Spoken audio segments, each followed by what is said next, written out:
Hello everyone and welcome back to my channel, Edmund Mindaros. And for today's a quick tutorial guys, and I'm going to show you on how to resolve if the Windows Media Player video applications is flickering on your Windows 10 or Windows 11 computer. So a few reasons why a Windows Media Player video applications might be flickering include outdated or corrupted display drivers, conflicting the third-party software, virus or malware, and outdated Windows Media Player. And without further ado, and let's go ahead. So all you have to do is to open up on the search menu. And dito sa search for apps, so just type control panel. And then click mo lang dito yung open. And then once na open mo na tong control panel at dito lang sa top right corner ay kailangan mo lang i-click yung arrow na yan. And then i-select mo lang dito yung large icons para makita mo lahat yung settings. And next step ay kailangan mo lang i-select dito yung programs and features. So click mo lang yan. And dito lang sa left side menu and then kailangan mo lang i-select dito yung turn Windows features on or off. So click mo lang yan. And dito sa Windows features on or off, so ang next step ay kailangan mo lang i-select dito yung media features. So i-click mo lang yung positive sign, so click mo lang yan and then kailangan natin itong i-uncheck tong Windows Media Player, so uncheck. And then click mo lang dito yung yes. And then next step ay click mo lang dito yung okay.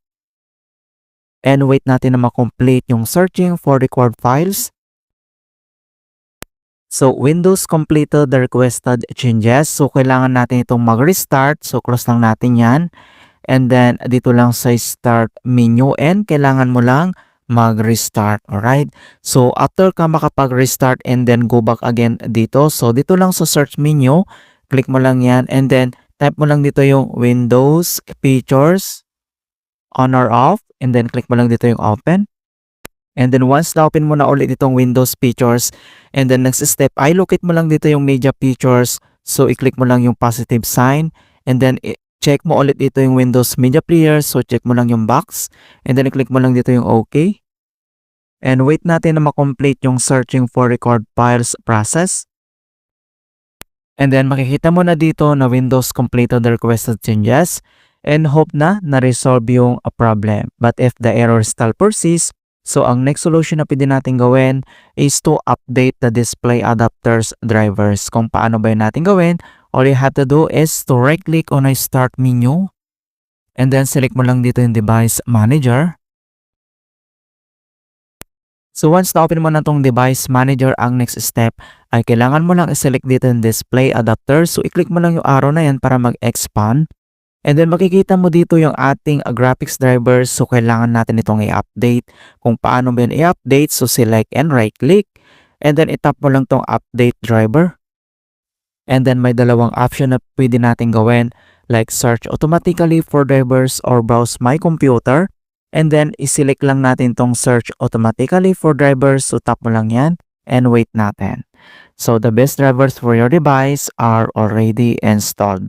So after dito sa device manager at dito lang sa start menu and kailangan natin mag-restart. Okay, click mo lang yan.